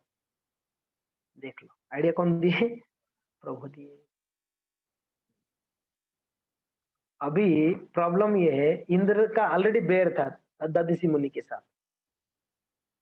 देखो भक्तों, कभी भी कोई भी वैष्णव का सेवा आ सकता है, कभी भी काम पड़ सकता है, ये ध्यान रखना। इस संसार में भी कोई व्यक्ति को कभी शत्रु मत बनना, कभी हो सकता है वही आप व्यक्ति बहुत बड़ा काम कर दे। आप सभी के साथ मित्र भाव होगा तो कभी जरूरत पड़ने पर 10 लोग खड़े हो जाएंगे, और सबसे शत्रुता भाव रहेगा तो कौन खड़ा होगा, अरे ये बदमाश, इसके पास कौन जाएगा, मरने दो, मरना है। रावण जब मर रहा था, पार्वती जी बोल रही है महादेव, अरे आपका शिष्य है, आपका ही चेला है, देखो मर रहा है, जाओ उसको बचाओ, प्रभु रामचंद्र मर रहा है, मरने दो, बदमाशी किया है तो मरेगा ना, और क्या है। बोले आप ही तो उसका, अरे तो क्या हो गया, उसका आशीर्वाद दिया करके वो सीधा भगवान का पत्नी को उठा के लेके जाएगा, पागल, मरने दो अभी तो। अब तो बेर कर, सबके साथ बेर रहेगा तो फिर कोई नहीं आएगा, मरते समय कोई नहीं आएगा, संकट के समय कोई नहीं आएगा। इसलिए भक्तों, जरूरत पड़ेगा कभी ना कभी किसी का हेल्प चाहिए। तो यहाँ पर इंद्र का पहले से दधीचि मुनि के साथ बैर था, और यहाँ पर भगवान बोले कि एक ही उपाय, दधीचि मुनि का हड्डी इतना स्ट्रॉन्ग है, उसमें वज्र बनेगा तो मरेगा। अभी करे तो क्या करे, जाना तो पड़े। दधीचि मुनि के पास गए, हाथ जोड़ के लिए महात्मा जी, और किसके लिए गए, एक तो बेर था, दूसरा उनको कुछ हेल्प करने थोड़ी ना गए, उनको हड्डी मांगने गए, आपका शरीर का हड्डी दे देना हमको। आपके पास कोई आके बोलेगा, आपका कोई बहुत मित्र और पूरे एकदम प्रिय, बोलो आप ना, आपके पति ही आके बोलेगा, हे चरण सेवा, कृपया आपका हड्डी चाहिए शरीर का, 2 लाख हमारे का हड्डी जो भी है, मैं उदाहरण देता हूँ, पति पत्नी को भी नहीं देगा, पति पत्नी को भी नहीं देगा जी। मगर ये तो बेर था पहले से ही। चित्रकेतु ये इनका इंद्र का इनके साथ, दधीची के साथ। मगर बे अभी वापस एक उदाहरण है, देख लो संतों का स्वभाव, देख लो भक्तों का। ये उनका द्रोही था, फिर भी दधीची जी को जब आए बड़ा सुंदर स्वागत किया इंद्रदेव को, पधारो पधारो। कैसे आना हुआ? बोले कि आना तो हुई हुआ, बस आप जानते वित्रासुर का जो ये है, उनका जो प्रभाव है, वो तो आपको, आपका कृपा हो, जरूरत है हमको। दधीची बोले कि चलो। दधीची सोचने लगे, हाय हाय कितना सुंदर अवसर प्राप्त हुआ मुझे, ये शरीर ऐसे ही खत्म होने वाला है, आज नहीं तो कल, और ये शरीर किसी के काम में आ रहा है, वाह, आज नहीं तो कल तो ऐसे ही मरना है जी, ये शरीर ऐसे ही मिट्टी में मिलने वाला, मरने के बाद शरीर कहां जाएगा? या तो मिट्टी में मिलेगा, या तो कोई पशु खा लेगा, या तो कीड़े खा के उसका बिष्टा बनेगा। ये शरीर का स्थिति बताते हैं भागवत में, क्या स्थिति होती है शरीर का। तो ये शरीर ऐसे ही, ये तो टिकने वाला नहीं ज्यादा समय, तो चलो किसी का काम आ रहा है मेरा शरीर, बोले कि चलो बढ़िया है। और कोई होता तो मरने दो, देवता लोग, आप लोग ऐसे मेरे साथ दे रहे, तो भगा देता, ठीक है कोई बात। अब दधीची मुनि ऐसे ही संत थे, ये ना भूत ना भविष्य, विश्व इतिहास में पहला ऐसा जो मीन्स उदाहरण मिलेगा, जो स्वयं से मृत्यु को स्वीकार किया व्यक्ति, मर गए किनके वजह से? दूसरों। यही तो संत है जी, यही तो साधु, यही भक्त है, दूसरों के कल्याण के लिए जीते हैं, खुद के लिए कुछ नहीं। शत्रु भी आके मांगता है तो भी देने को तैयार, थोड़ा भी हिचकिचाए भी नहीं, सोच थोड़ा भी मन में भी नहीं सोचते इसको क्यों दूं, और कोई होता तो दे देता, इंद्र को क्यों दूं, ये तो ऐसे ही बदमाश है, मेरे साथ ऐसे व्यवहार, बिल्कुल नहीं सोचे जी ना। जैसे आके इंद्र जी बोले वैसे ही तैयार हो गए, चलो बहुत बढ़िया, आपने सेवा का अवसर दी। क्या वैष्णव होते, ऐसा सुन के लगता है कि कब होंगे ऐसे वैष्णव हम लोग, पता नहीं कौन से जन्म में हो पाएंगे। शरीर छोड़ दिए दधीची जी, ले जाओ, और उन दधीची मुनि की रीढ़ की हड्डी लेकर उसी में वज्र बना, वही वज्र है इंद्र का, जो वज्र हाथ में रहता है वज्र, ये दधीची मुनि का हड्डी है जी। इंद्र रोज पछताता है देखते, मैं देखो इसको शत्रु भाव किया, ये दधीची मुनि का आज मुझे, हाँ, हमेशा हमेशा के लिए काम आ। तो इसलिए भक्त तो ना कोई छोटा है ना कोई बड़ा है, कोई को बोलता है ये तो न्यू भक्त है, ये छोटा भक्त है, ये बड़ा भक्त है, ना जी, सब बड़े भक्त हैं, ऐसा ना सोचो। छोटा भी कभी ऐसे काम कर देता है, बड़े लोग भी नहीं कर पाते हैं। छोटा व्यक्ति भी ऐसा कर, हम जिनको छोटा मानते हो कभी ऐसे काम कर लेता है, हम बड़े बड़े भक्त भी वो नहीं कर पाएंगे, ऐसे ऐसा होता। तो इसके लिए बहुत बड़ा शिक्षा है। तो जो भी है, अभी हुआ क्या, बात इंद्र को जब वज्र मिला, अभी साहस आ गया, अभी तो वृत्रासुर के साथ युद्ध करे, और युद्ध छेड़े, वृत्रासुर के आमने सामने हुआ, और वृत्रासुर का तो शक्ति पराक्रमी थे, पकड़ पकड़ कर देवताओं को मोड़ तोड़ के फेंकते थे, वृत्रासुर इतने प्रभावशाली थे। और जबकि इंद्र को एकदम 100% कंफर्म था ये मरेगा इसी वज्र से, देख लो भक्तों, इंद्र को 100% नक्की था इसी वज्र से इसका मृत्यु है, डरने का कोई, घबराने का जरूरत नहीं, फिर भी इंद्र डर रहा था मारने के लिए। बोलो क्यों भाई, मारने के लिए इतना हंगामा किया, दधीची को जाके चरण पड़ा, अभी वज्र बनने के बाद डर रहा है, युद्ध क्षेत्र में नहीं मार रहा था। यहां तक है कि आप सोच नहीं सकते हैं, वृत्रासुर बोलते हैं मार, क्यों खड़ा है सामने, मार जल्दी, मुझे मुझे मुझे मारोगे तो ये शरीर छोड़ूंगा, वापस भगवत भक्त बनूंगा मैं। प्रार्थना देख लो वृत्रासुर, कौन सा श्लोक है वो? हाँ एक मिनट, वो श्लोक बढ़िया वाला श्लोक है,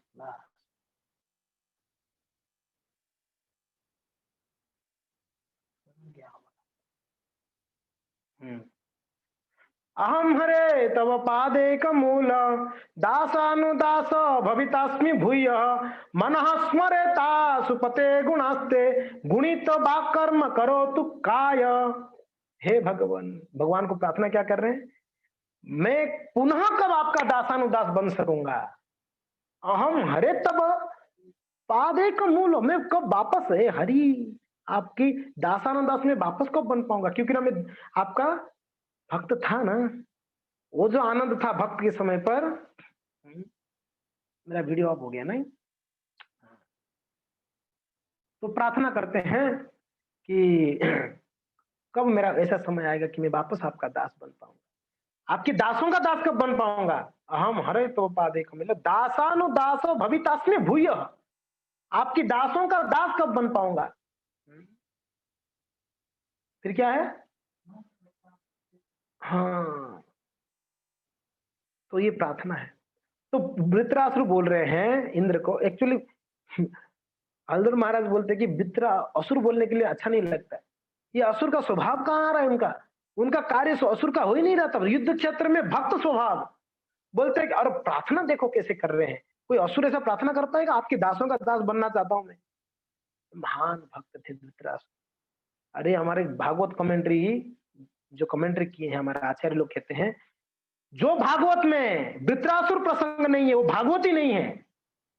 क्या बोल रहे हैं कमेंट्री में, जो भागवत में वृत्रासुर का प्रसंग नहीं है वो भागवत ही नहीं कहा जाएगा। इतना महान वृत्रासुर का प्रार्थना है, क्या उद्गार है वृत्रासुर का, प्रार्थना कर रहे हैं, बोलते मार, क्यों नहीं मार रहे हो। और इंद्र को पता भी था इसी से मरेगा, ये डरने का कोई जरूरत नहीं है।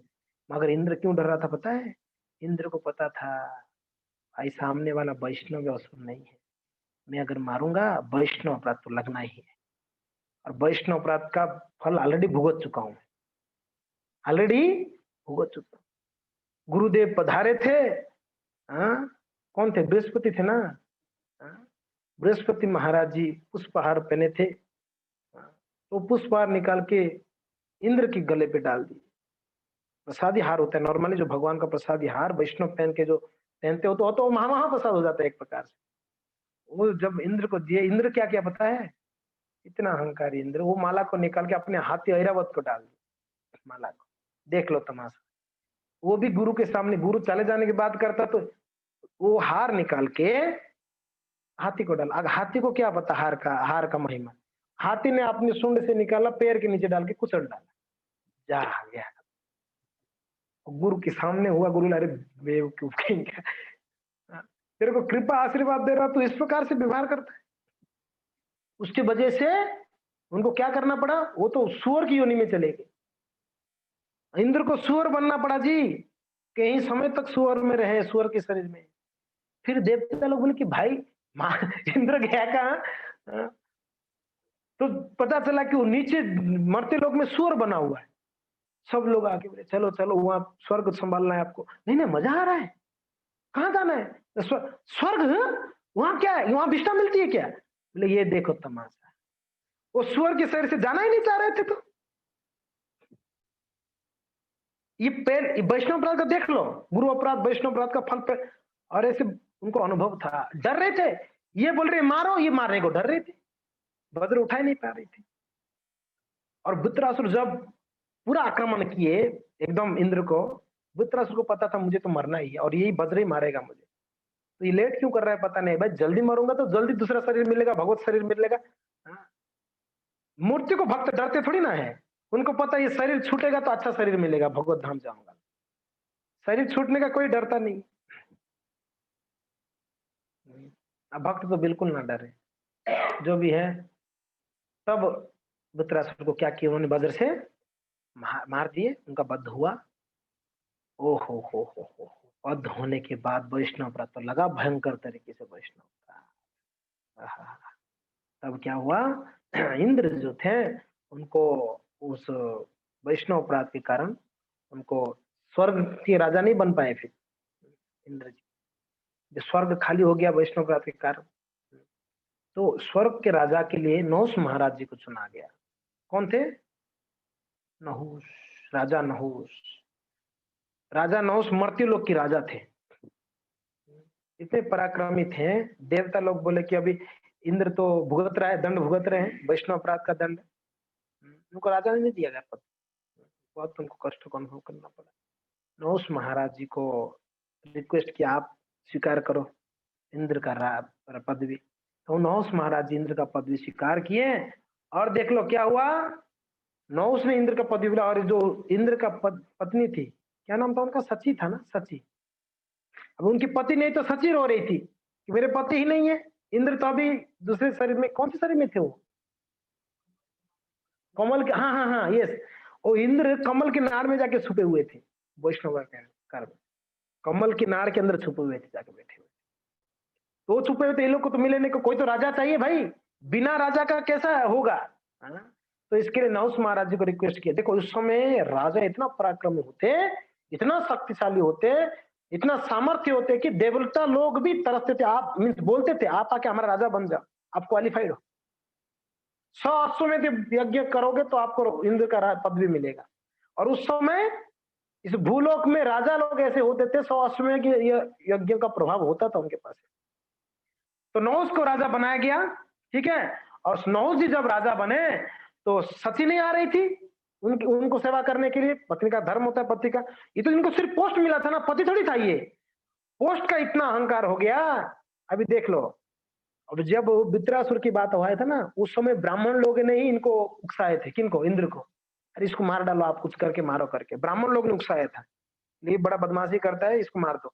अभी वो ब्राह्मण लोग जो अपराध किए थे किनके प्रति, सबको भुगतना है, कोई नहीं छूटेगा, ये ध्यान रखना। इंद्र ने अपराध किया, वो जाके छुपा कमल किनार में। जो ब्राह्मण अपराध किए थे ना, उकसाए थे, सिर्फ आपने अपराध नहीं किया, किसी को उकसा दिया ऐसे करो करके, तो भी अपराध है। ब्राह्मण लोग ने उकसाए थे इंद्र को, वो ब्राह्मण लोगों को भी साफ मीन्स ये लगा, अपराध का फल क्या मिला। नहुस महाराज जी जब राजा थे तो बोले कि सची को जाकर बोले कि आप क्यों नहीं आते मेरा सेवा करने, बोलते कि मेरा पति नहीं, मैं हो रही, लाना पड़ेगा आपको, मैं राजा हूं यहाँ का, राजा होने के नाते मेरा अधिकार है, आपको आना पड़ेगा मेरा सेवा करने। इतना कामी हो गया था। सची बड़ी सुंदर थी, सची जाके बृहस्पति को बोली, गुरुदेव मैं तो ऐसे ही दुखी हूँ, मेरे पति नहीं कहाँ गए, और ये नहुस मुझे बोल रहा है कि सेवा करने आओ। तो बृहस्पति बोले कि ये इसका लगता है कि समय वो पूरा हो गया है। बोले एक काम करो, बोलो कि आप आओ मेरे कमरे में, मेरे अंतर्गृह में आओ, मगर कैसे, आप पालकी में आना, और आपके पालकी कौन उठाना चाहिए, विद्वान ब्राह्मण लोग उठाना चाहिए। मेरे पालकी में लेके आओगे तो मैं स्वीकार करूंगा आपको पति के रूप में। बस इतना ही बोलना बेटी। कौन बोले, बृहस्पति जी बोले इतना ही बोलना कि पालकी में आपका पालकी ढोने वाला ब्राह्मण होनी चाहिए। तो ये तो बहुत सरल है।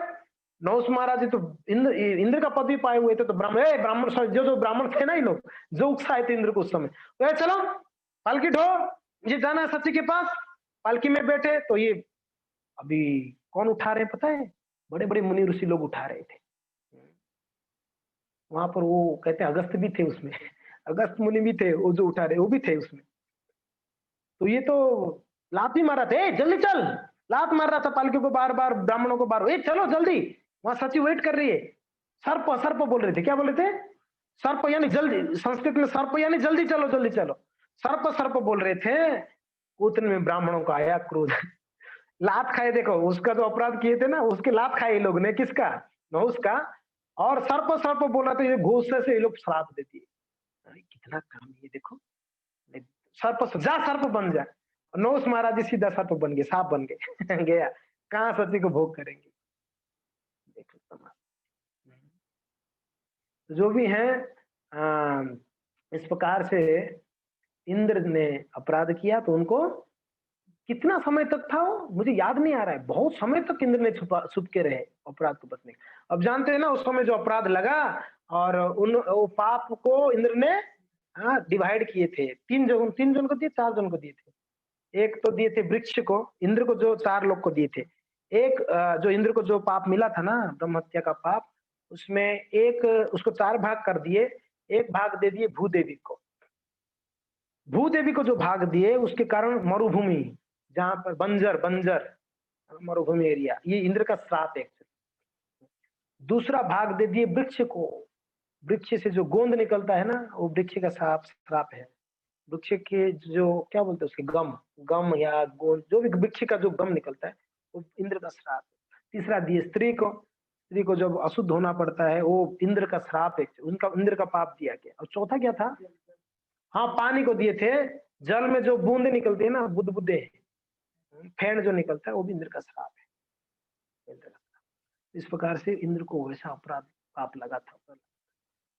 तो इस प्रकार से वैष्णव अपराध का फल बहुत ही खतरनाक है भक्तों, इसके लिए बड़े बच के रहना चाहिए।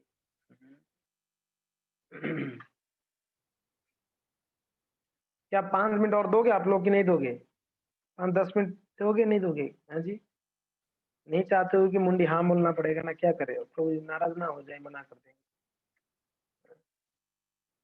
5 मिनट देते तो मैं एक और उदाहरण बता दूं, नहीं तो फिर रोकना पड़ेगा, वापस अगले क्लास चलेगा। चलेगा 5-10 मिनट चलेगा नहीं चलेगा? चले ठीक है। तो श्री चैतन्य महाप्रभु जब महाभाव प्रकाश कर रहे थे अद्वैत आचार्य के भवन में, सॉरी हाँ अद्वैत आचार्य का भवन था, नहीं यहाँ पर था अपना श्रीवास आंगन में था। सारे वैष्णव वृंद वहां पर एकत्रित हुए थे। 22 हरे कृष्णा कृष्ण कृष्ण हरे हरे, हरे राम राम राम हरे हरे, हरे कृष्णा कृष्ण हरे राम राम हरे कृष्णा बोलते रहो, कृष्णा कृष्णा हरे हरे, हरे राम हरे कृष्णा कृष्ण कृष्ण हरे हरे, हरे राम हरे कृष्णा कृष्ण कृष्ण हरे हरे, हरे राम राम हरे कृष्णा कृष्ण कृष्ण हरे राम। हाँ, तो जिस समय श्री चैतन्य महाप्रभु महाभाव प्रकाश कर रहे थे उस समय सभी को कृपा कर रहे थे, सभी लोगों को। इतना गदगद थे, सबको बुला बुला के आशीर्वाद दे रहे थे। तो महाशय श्रीनिवास बोले न गोसाई, अरे दया प्रेमो यही सब चाहे।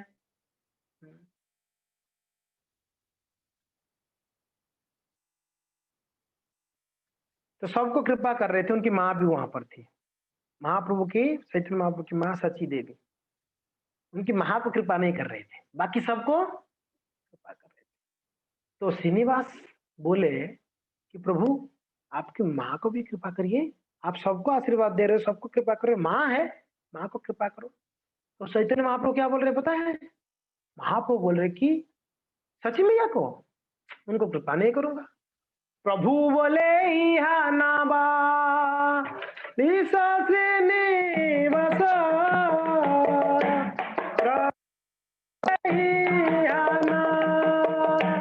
बोली बासी निवास कारण है दिमु प्रेमा भक्ति विलास, कारण है दिमु प्रेमा भक्ति विलास। सबको कृष्ण प्रेम भक्ति प्रेम दे रहे थे, माँ को नहीं। श्रीनिवास आचार्य बोले कि माँ को भी कृपा करो, उनको भी, लेकिन नहीं, उनको मैं प्रेम भक्ति नहीं दूंगा। क्यों? वैष्णव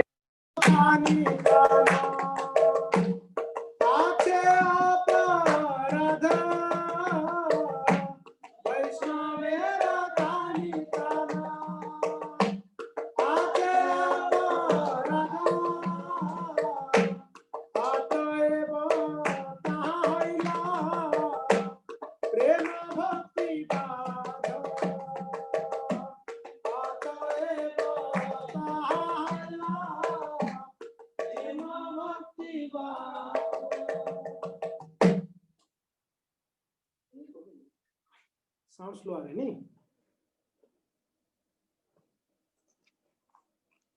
ठीक है, 5 मिनट में समाप्त कर देंगे, आप लोग चिंता ना करें। तो श्री चैतन्य बोल रहे कि नहीं, इनको मैं नहीं कृपा करूंगा। क्यों? क्यों? ये वैष्णव अपराधी हैं, वैष्णव थानिता अच्छे अपराध और अतएवता होइले प्रेम भक्ति भाव, इसीलिए ये बाधा है प्रेम भक्ति में, वैष्णव अपराध। इसके लिए है श्रीनिवास, हाँ मैं इनको कृपा नहीं करूंगा। महावक्ष श्रीनिवास बोले आरो बारो, एक कथा है प्रभु देव त्यागो से सवार। प्रभु ये सब छोड़ के इनको कृपा करिए, वापस बोल रहे हैं तुम्ही है नो पुत्र यार गर्भे अवतार, तारो की नाही ब प्रेम योगे अधिकार।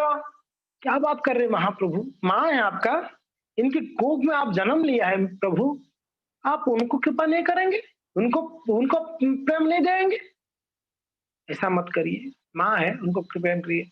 सवार जीवन आई, कौन मैसेज कर रहा है जी, क्या मैसेज करते हैं कोई, रुक जाओ। हाँ क्या बोल रहे हैं, सवार जीवन आई जगत तेरा माता माए, साड़ी प्रभु ताने हो भक्ति दाता। तो कृपा करके इनको आप कृपा करो, भक्ति दो। तुम यारो पुत्र प्रभु से सर्व ज्ञान निपुत्र स्थाने माया रखी अपराध जाने, यदि वह वैष्णव स्थाने थाके अपराध, तथापि हो कांदिया से कर हो प्रसाद। अगर फिर भी आप बोल रहे हो कि आपकी माँ अपराध किए, तब भी उनको कृपा तो कर देना चाहिए, माँ है ना, तब तो माफ कर लो उनको। क्या अपराध कर ली थी माँ ने? वो जब सन्यास मीन्स जब उनके बड़े बेटे सन्यास ले लिए थे, तो उस समय नाराज थी, मेरे बड़ा बेटा को ये अद्वैत आचार्य ने ये क्या कर दिया, प्रीचिंग किया, ये इनका कान भर दिया, ब्रेन वॉश किया। तो ये छोटा जब निमाई भी मिलते थे अद्वैत आचार्य के साथ, अच्छा लगता था, तो बोलते कि अरे आप ये जब संन्यास लेते आप अद्वैत नहीं द्वैत हो, आप मेरा ही बेटा को भी भगाने वाले हो लगता है। तो इसके लिए इतना ही बोली थी, बात क्या बोली थी, मेरा एक बेटा तो सन्यासी बने इसको तो दो घर पे, इतना ही बोली थी बस। बताओ वो अपराध हो गया। फिर प्रभु क्या बोल रहे हैं, प्रभु बोले उपदेश कहीं तैसे पारी, वैष्णव अपराधी खंडाइते नारी। देखो आप इतना रिक्वेस्ट कर रहे हो तो मैं इंस्ट्रक्शन दे सकता हूं, मगर मैं उपदेश दे सकता हूं माँ को क्या कर सकते, मगर मैं उनका अपराध को मैं नहीं मिटा सकता, मैं खंडन नहीं कर सकता। तब जे वैष्णव स्थान अपराधो हो हजार, पुनः से एक क्या है, पुनः से क्षमिले से घुसे नहीं हार। तो मैं यही बता सकता हूं माँ को, हे माँ जिनके चरण में अपराध किए उनकी चरण पकड़ोगे जाके, अगर वो माफ कर देंगे तो मैं कृपा कर दूंगा।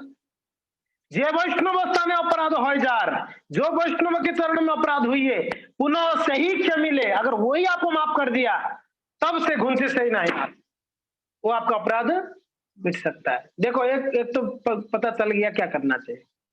हाँ जी, वैष्णव अपराध होने पर कैसे उससे बच पाएंगे, जिनसे अपराध हुई है उन्हीं से क्षमा मांगनी है, वो अगर कृपा कर ले क्षमा कर ले तो हम बच सकते हैं। तो महाप्रभु बोले, तब अद्वैत आचार्य के घर पे कीर्तन हो रही थी और अद्वैत आचार्य भाव विभोर हो रहे थे, सची मैया उधर थी।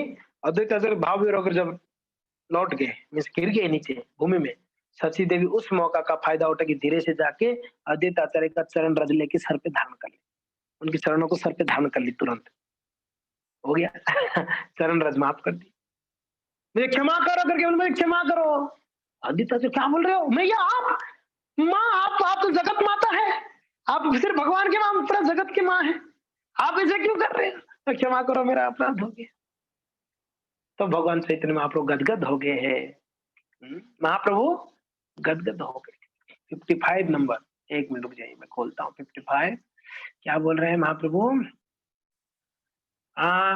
सुलभ पानी समय यदि वैष्णव निंदे, तो इस प्रकार से वैष्णव निंदा वैष्णव अपराध उनको माफ किया गया, भगवान उनको कृपा के।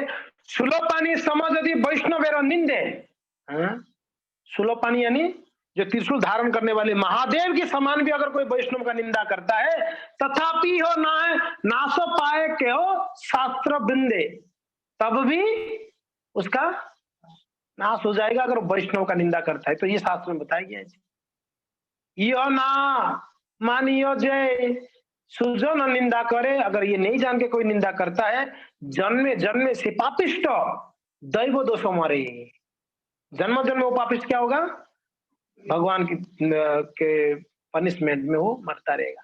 अन्य की दया गौर सिंह मेरो जननी था हरेरो वैष्णव अपराध करी गनी। तो इस प्रकार से वैष्णव अपराध जो करते हैं उनका निस्तार नहीं है, वो वैष्णव के चरणों को पकड़ना पड़ेगा। वैसे और बहुत सारे उदाहरण हैं, मगर हमारे पास समय नहीं है। हम प्रयास करेंगे अगली क्लास में और कुछ उदाहरणों को चर्चा कर फिर आगे 1-2 क्लास में हम वैष्णव अपराध का इसी जो प्रसंग चल रहा है इसको हम मीन्स विराम दे सकते हैं, समाप्त नहीं कर सकते, विराम देंगे, है कि नहीं? तो धन्यवाद। वैसे तो आप सब अच्छे वैष्णव हैं, आप सब आशीर्वाद दें। जो भी हम बोल रहे हैं इसमें से एक भी पालन नहीं कर रहे हैं सिर्फ बोल रहे हैं, हम लगे बोलने वाले हैं तोता जैसा, कुछ पालन नहीं होती है। तो आप सब आशीर्वाद दोगे तो पालन कर। मगर ये जो पढ़ रहा हूँ मैं चैतन्य भागवत, चैतन्य चरितमृत जो पढ़ रहा हूँ तब मीन्स सोच रहा हूँ कि क्या क्या क्या अपराध किया है। बहुत बहुत ये फील होता है, बाप रे बाप इतना खतरनाक है वैष्णव अपराध। जब पढ़ते हैं तो पता चलता है ना। तो देखिए क्या का चैतन्य भागवत में क्या बताया गया, चैतन्य चरितमृत में कितना ये बताया गया। तो इसके लिए बस बचने के प्रयत्न करना चाहिए। सब आशीर्वाद वैष्णव की कृपा से बच सकते हैं, नहीं तो संभव ही नहीं। तो वैष्णव ठाकुर दयाल सागर एदा से करुणा करो, कृपा करके करुणा करिए प्लीज। हरे कृष्णा। धन्यवाद। कोई जिज्ञासा, कोई कमेंट्री कुछ है तो आप बताइए। करुणानिधि प्रभु जी बताइए, मुझे क्या करूं तो वैष्णव अपराध से बच पाऊंगा? आदेश करिए। प्रभु जी माता सच्ची ने प्रभु जी अद्वैत आचार्य के क्या अपराध किया था तो प्रभु जी उनको प्रभु जी उनका बड़ा बेटा जो थे ना, यानी महाप्रभु के बड़े भाई विश्वरूप थे, विश्वरूप थे ना, विश्वरूप को संन्यास ले लिया। एक्चुअली अद्वैत आचार्य ने उनको प्रीचिंग किया, संन्यास ले लिए। तो अभी उनके छोटे बेटे निमाई जो महाप्रभु थे, और इनके साथ में भी अद्वैत आचार्य का मिलना जुलना होता था, उनको बड़ा अच्छा लगता था, उनके पास जाके बैठते थे, सीखते। तो सबसे बोले कि मेरा बड़ा बेटा को तो आप सन्यासी बैरागी बना दिया, मेरा छोटा बेटा को भी बना दोगे क्या? और इतना ही बोले थे, ये अपराध हो गया था। अब बताओ, इतना माँ बोल दी तो भी माँ को कृपा नहीं दिए। मिस कहने का तात्पर्य जब माँ को कृपा नहीं करेंगे भगवान ने तो हमको करेंगे। अपना माँ भी इतना छोटा सा बात के लिए उनको कृपा नहीं की भगवान।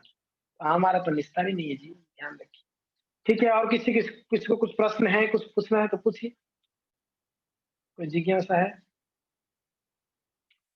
हाँ पूछिए माता जी, नया माता जी पूछिए।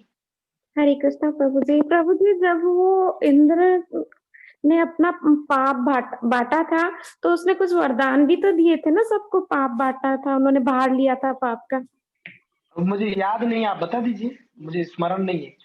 हाँ प्रभु जी, जो उन्होंने पृथ्वी को जो दिया था कि भाई रेगिस्तान हो, तो उसके बदले उन्होंने ये बोला था कि जो गड्ढे हैं ना वो अपने आप भर जाएंगे।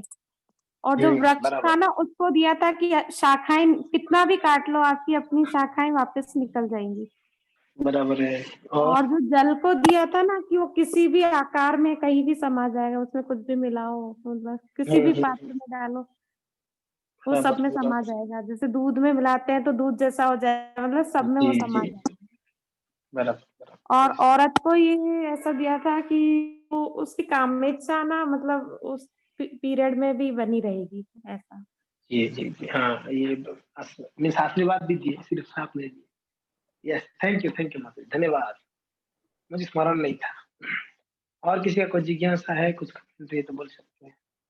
हाँ श्री राम प्रभु जी बताइए। हरे कृष्णा प्रभु जी, ये दधीची और इंद्र का क्या वेर था?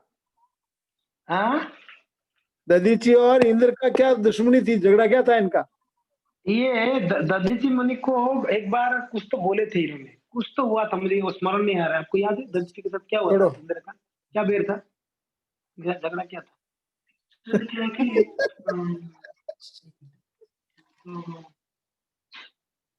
अश्विन कुमार आए थे उनको विद्या सीखने के लिए, तो बोले मना कर दिए। मना कर दिए, बोले अगर तुम उसको सिखाओ तो सर काट ले। हाँ यस, मुझे याद है। अश्विनी कुमारों को जब ये दधीची मुनि ने कोई नहीं दे रहा था, दधीची मुनि ने उनको ज्ञान दे रहे थे, तो इंद्र ने बोले कि ये क्यों दे देगा? वो आके इंद्र बोले उनको नहीं देना है, वो तो वैद्य है। हाँ, उनको जरूरत नहीं है, वो तो वैद्य है करके बोले। वो आप ज्यादा पंडितगिरी मत दिखाओ, नहीं तो आपका सर काट दूंगा करके उल्टा सुल्टा बोले। उसके बाद वो नाराज आके बोले हमको सिखाओ, तो ये बोले मैं सिखाना चाहता हूँ मगर इंद्र ने मुझे वार्निंग दिया, इसलिए मैं नहीं दे सकता। ठीक है इंद्र, आपको मैं अभी पहले से आपको हम कार्ड देते हैं ये थॉट्स का। बराबर, वही एक प्रसंग है प्रभु जी कि अश्विनी कुमार को इन्होंने पढ़ा रहे थे तो एक्चुअली इंद्र ने मना किए थे ईर्ष्या के कारण, तो उसके वजह से उनके साथ बैर था, पहले से उल्टा सुल्टा बोले हुए थे। ओके, धन्यवाद। और कुछ किसी को बोलना है, पूछना है? ओके, ठीक है जी, धन्यवाद, थैंक यू। हरे कृष्णा। सुबह हरिनाम में आप आ सकते हैं, है कि नहीं?